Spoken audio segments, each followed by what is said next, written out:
साथियों, आपका स्वागत है आज की कक्षा में।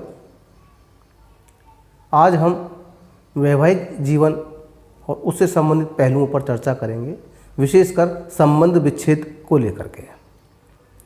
विवाह एक सुखद घटना है, परंतु आज के परिप्रेक्ष्य में देखा जाए तो यहाँ पर आपस में प्रेम, सामंजस्य, समर्पण,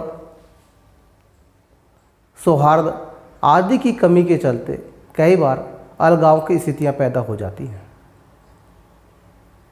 और यह अलगाव आगे जाकर कालांतर में विवाह विच्छेद या यह कहें कि डाइवोर्स के रूप में तब्दील हो जाता है।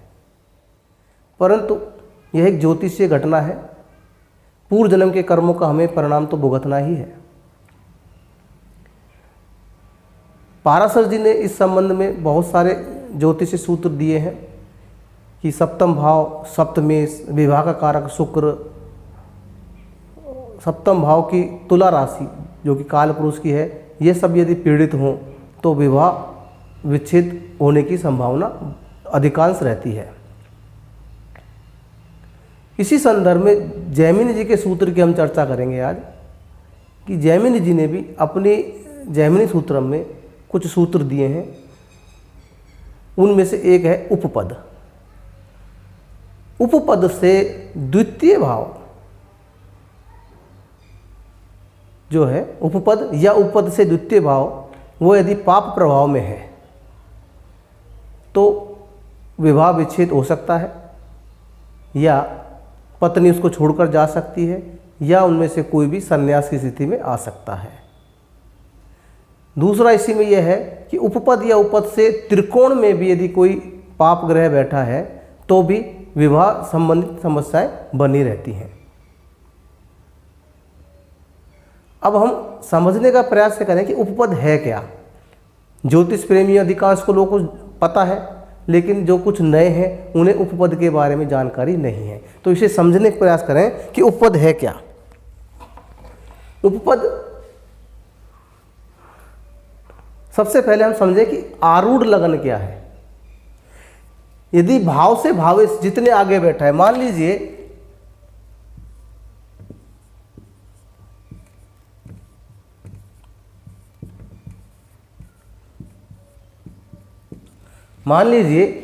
लग्नेश मंगल दूसरे भाव में बैठा है, लग्नेश मंगल दूसरे भाव में बैठा है तो पहले से दूसरा, तो इसका आरूढ़ लगन कौन सा होगा?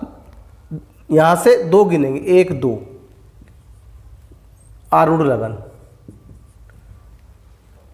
यदि लग्नेश मंगल यहां 5वें भाव में बैठा है तो इसका आरूढ़ लगन 1 2 3 4 5, 1 2 3 4 5 आरूढ़ लगन ये होगा। यदि लग्नेश मंगल 8वें भाव में बैठा है तो इसका आरूढ़ लगन यहाँ से 8 1 2 3 4 5 6 7 8 यहाँ पर आरूढ़ लगन होगा। इस तरह से ये लगन के से लगने जितना आगे है उसे आरूढ़ लगन कहेंगे। इसी प्रकार सप्तम भाव से सप्तमेश जितना आगे है, मान लीजिए शुक्र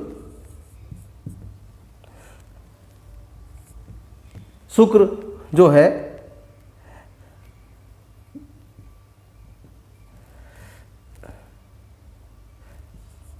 12 भाव में बैठा है तो इसका आरूढ़ 1 2 3 4 5 6, 1 2 3 4 5 6 यहाँ होगा।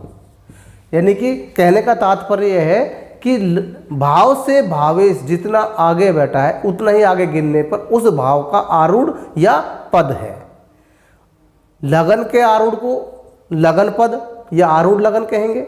सप्तम भाव के पद को सप्तमारूढ़ या सप्तम पद कहेंगे, या दारा पद भी कहेंगे। इसी प्रकार एक महत्वपूर्ण टर्म और आती है उपपद। 12वें भाव का यानी कि द्वादश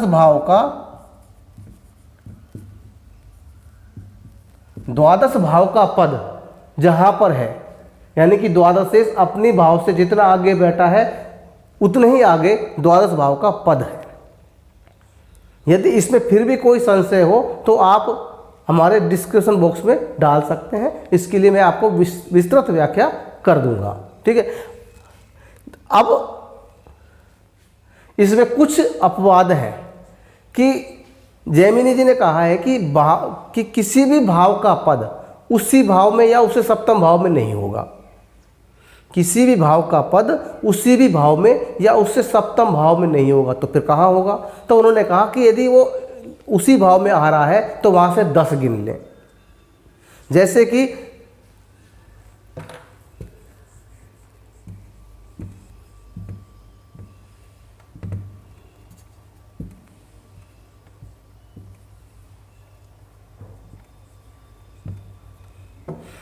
कि लग्नेश मंगल यहाँ पर ही है, लगन में, लग्नेश मंगल लगन में ही है, तो इसको 1 गिनेंगे तो इसका हिसाब से देखें कि उसका आरूढ़ पद यह होना चाहिए। लेकिन ये अपवाद स्वरूप क्या होगा कि यहाँ से इसको गिनेंगे 10, 1 2 3 4 5 6 7 8 9 10, तो यहाँ पर आरूढ़ पद यहाँ होगा 10वें भाव में।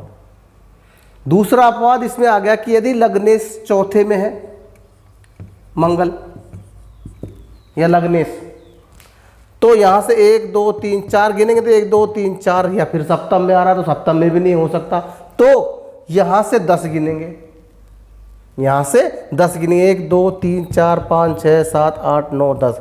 तो यदि मंगल भावेश चौथे भाव में है तो उसका आरूढ़ पद चौथे भाव में ही होगा। इसी प्रकार यदि कोई लग्नेश सप्तम भाव में है तो यहाँ से 7 गिनेंगे तो फिर लगन में आ रहा है, यहाँ से 7 गिनेंगे तो फिर लगन में आ रहा है, तो यहाँ से फिर 10 गिनेंगे तो यदि सप्तम भाव में बैठा हुआ है तो इसका आरूढ़ पद 10वें भाव में होगा। इसके अलावा एक चीज़ और, 10वें भाव में, 10वें भाव से 10 गिनेंगे तो यहाँ आ रहा है, फिर सप्तम में आ रहा है, तो ये आरूढ़ पद यहाँ से फिर 10 गिनेंगे तो इस 10वें भाव का आरूढ़ पद चौथे भाव में आएगा। ये एक पूरी कंडीशन हमने यहाँ समझ ली है। अब जिस तरह से हमने लगन का समझा है, इसी तरह से द्वादश भाव का जो आरूढ़ पद निकालेंगे वो उपपद कहलाएगा, उपपद कहलाएगा। अब ज्योतिष में जब हमारे जैमिनी जी ने कहा है कि उपपद या उपपद से दूसरे भाव में यदि किसी भी प्रकार का पाप प्रभाव है, किसी भी प्रकार का पाप प्रभाव है, तो वैवाहिक जीवन में समस्याएं आएंगी या संबंध विच्छेद की स्थितियां पैदा हो सकती हैं। आइए इसे इस उदाहरण द्वारा समझने का प्रयास करते हैं। इस कुंडली में 12वें भाव यानी कि द्वादश भाव का पद कहाँ है, पहले हमें ये देखना है। चूंकि द्वादश भाव का स्वामी वहीं बैठा हुआ है, तो बताए हुए नियम के अनुसार यहाँ से 10 गिनेंगे, 1 2 3 4 5 6 7 8 9 10, तो 9वें भाव में उपपद आएगा, उपपद 9वें भाव में उपपद आया। यहां पर ज्ञाति कारक शुक्र है और दारा कारक गुरु है। जैमिनी में जो टर्म है कि जो सबसे कम अंश का जो ग्रह है वह दारा कारक कहलाता है। इसे और क्लियर कर दूं कि सबसे ज्यादा अंश का ग्रह उसे आत्मकारक ग्रह कहते हैं, जो कि हमारे लगन को रिप्रेजेंट करता है। उससे कम अंक का ग्रह जो है, उससे कम अंश का जो ग्रह है अमात्य कारक कहलाता है, जो कि दूसरे भाव को रिप्रेजेंट करता है।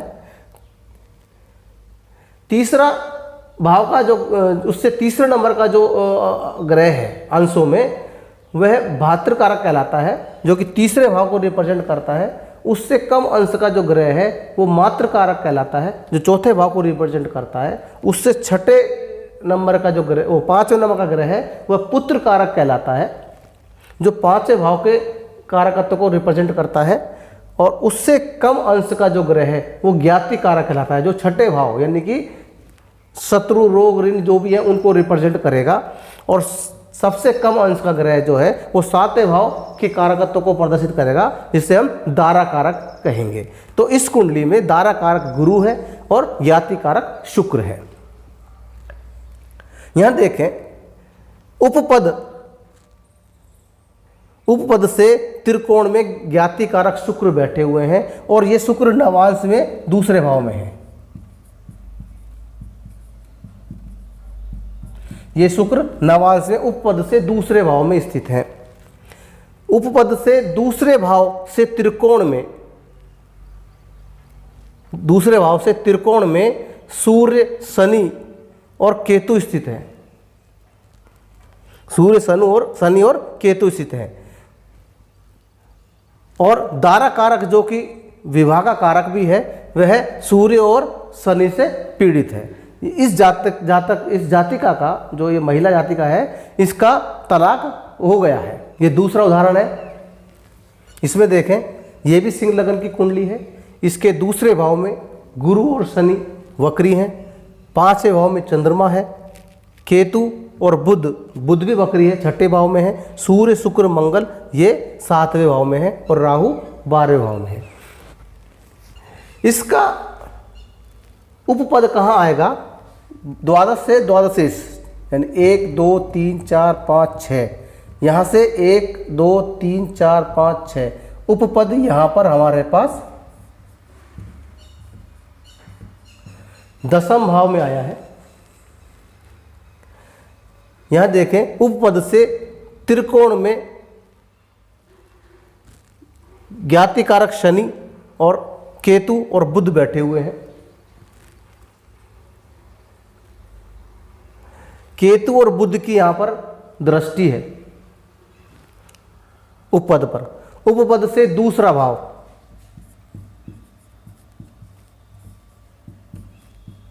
उपपद से दूसरे भाव पर शनि और गुरु की दृष्टि है। गुरु ज्ञाति कारक है। इस जातिका का अभी तलाक नहीं हुआ। यह भी एक महिला जातक है, इसका भी तलाक नहीं हुआ है, लेकिन दोनों पति पत्नी अलग अलग रह रहे हैं। एक उदाहरण और है, इसे भी समझने का प्रयास करते हैं। यह एक वृश्चिक लगन की कुंडली है। लगन में शुक्र, 7वें भाव में गुरु, बकरी और चंद्रमा है। दूसरे भाव में सूर्य, बुध, शनि है। 4थे भाव में राहु, 5वें भाव में मंगल और 10वें भाव में केतु है। ज्ञाति कारक सूर्य है और धारा कारक गुरु है। उपपद कहाँ होगा? फिर हमें समझे कि द्वादश भाव से द्वादशेश 1 2 अपने से दूसरे भाव में चला हुआ है, तो 1 2 यहाँ से यहाँ चलेंगे तो उपपद हमारे पास दूसरे भाव में आएगा। उपपद दूसरे भाव में आता है। अब हम देखें, दूसरा भाव जो है यहाँ पर सूर्य, बुध और शनि, यहाँ तीनों बैठे हुए हैं। दूसरे भाव में सूर्य ज्ञाति कारक है, बुध यहाँ से इस लगन से अष्टमेश है और शनि भी इस लगन के लिए पापी है और वैसे भी पापी ग्रह है नैसर्गिक, वो तीनों यहाँ बैठे हुए हैं। उपपद से हम त्रिकोण में देखें, इस पर मंगल की भी दृष्टि है। जैमिनी की दृष्टियाँ थोड़ी अलग है, इसलिए इसको भ्रमित ना हो। यदि कभी जरूरत पड़ेगी तो फिर हम दोबारा से इसके ऊपर कोई वीडियो बना लेंगे। उपपद से दूसरा भाव, इससे दूसरे भाव पर हमारे पास केतु की दृष्टि है, शुक्र की दृष्टि है और गुरु और चंद्र की दृष्टि है। हालांकि दूसरे भाव पर पाप प्रभाव कम है, लेकिन इनका भी तलाक हो गया है। ज्योतिष की पद्धति कोई सी भी हो, संकेत सभी के एक जैसे आते हैं। मैंने यहाँ पर ज्योतिष के जैमिनी के जो सूत्र हैं उनको समझने और समझाने का प्रयास किया है और आशा करता हूँ कि आपको ये सूत्र समझ में आए होंगे। यदि फिर भी कहीं किसी बात की कोई कमी रह जाए या कुछ समझ में नहीं आए तो आप हमें मैसेज कर सकते हैं नीचे डिस्क्रिप्शन बॉक्स में जा कर के। आज की कक्षा का हम यहीं समापन करते हैं। नमस्कार, जय माँ गायत्री। फिर मिलेंगे फिर किसी नए सूत्र के साथ।